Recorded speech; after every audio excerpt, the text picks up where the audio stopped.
Une soirée d'anniversaire comme tant d'autres. Des amis, des rires, un peu d'alcool. Et puis, une rencontre. Lorsque Kaya Loke voit la navigatrice pour la première fois, en 2009, j'ai compris que je tournais une page de mon histoire, écrit-elle dans son livre Florence Artaud Secrète, édition de l'Archipel. Ne dit-on pas que l'amitié, c'est l'amour sans le sexe? Pendant 6 ans, les deux femmes ont partagé une amitié fusionnelle, une relation profonde, presque amoureuse.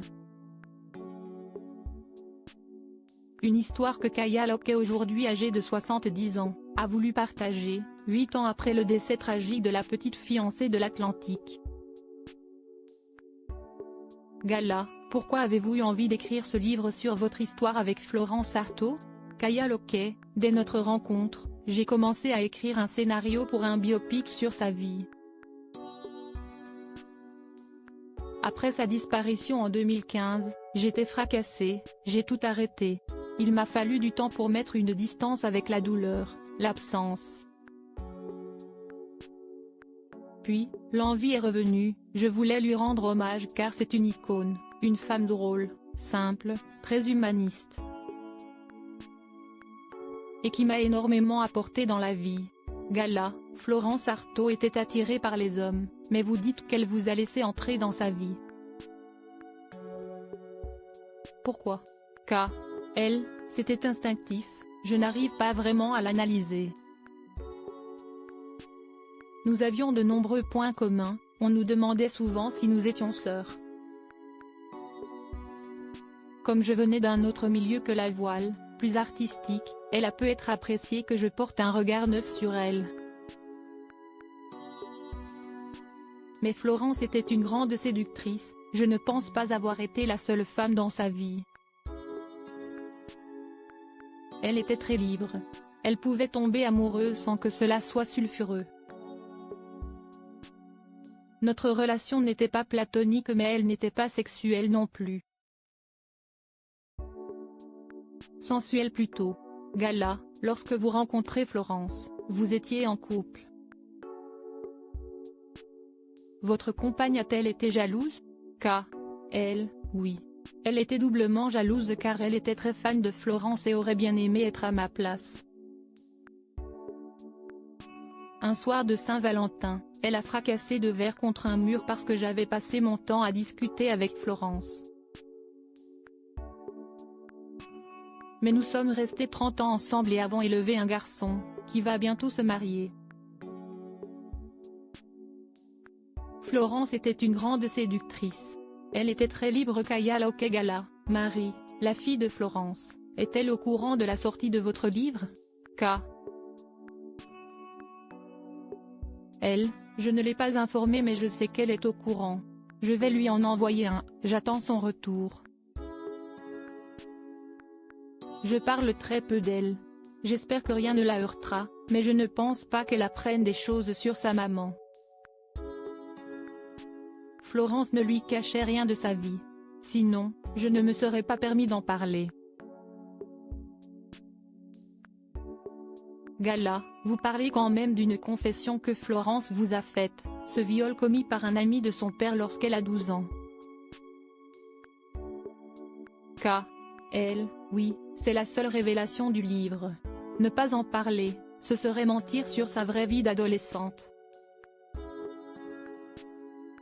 Cette histoire fait partie d'elle. Sans faire de psychologie de bas étage, cet acte a compté plus tard dans son comportement de femme. Elle a souvent été dominatrice dans ses relations avec les hommes. Gala, vous confirmez qu'elle a eu une histoire d'amour avec Olivier de Kersauzon. Car elle, c'était un secret de Polichinelle. Une histoire passionnelle dont personne n'a jamais parlé, car Olivier était marié à l'époque. Ils se sont rencontrés en 1978 avant le départ de la première route du Rhum. Elle a 21 ans, lui 34. Ils sont restés quelques jours ensemble à discuter. Il est beau mec, charmeur, cultivé, très drôle, il lui parle en alexandrin. Elle tombe amoureuse. Pendant la course, elle pense à lui, se bat pour l'épater, lui, le grand navigateur. Et à l'arrivée, il lui présente sa femme. Il ne lui avait jamais dit qu'il était marié.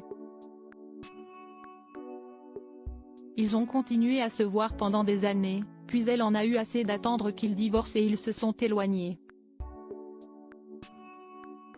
Mais elle m'en a toujours parlé comme le grand amour de sa vie. Gala, qu'aimeriez-vous qu'on retienne d'elle? K. Elle, je trouve sa vie très romanesque. Lorsque je l'ai rencontrée, elle n'était plus au sommet de sa célébrité, même si les gens l'arrêtaient dans la rue pour lui parler. Financièrement, c'était compliqué, les marins ne gagnent pas des fortunes. Elle voulait disputer une nouvelle route du Rhum mais ne trouvait pas de sponsor ni de bateau. On a beaucoup dit qu'elle était alcoolique mais c'était faux. Certes, elle ne buvait pas d'eau le midi et pouvait faire la fête jusqu'au bout de la nuit, mais elle était capable de boire des tisanes durant des semaines pour se remettre en forme. Avec le temps, les polémiques s'effacent, on ne retient que le meilleur. Tout en étant excessive, c'était vraiment quelqu'un hors du commun. Cet article est à retrouver dans Gala N° 1588 disponible dans les kiosques ce jeudi 16 novembre 2023. Crédit photo, JLPPA.